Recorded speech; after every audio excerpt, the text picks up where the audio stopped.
A little bit before feeding time. I've let the birds have an open loft for the first time. Just decided to let everybody fly who would fly. No pressure. They can go if they want to. I put the dogs away, except for the neighbor's dogs out there. That could be a little bit dangerous.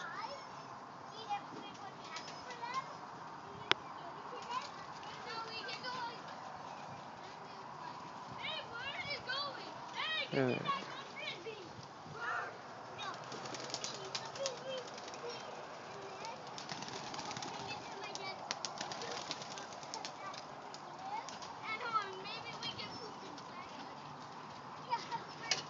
Hopefully they'll fly for a little while, and then I can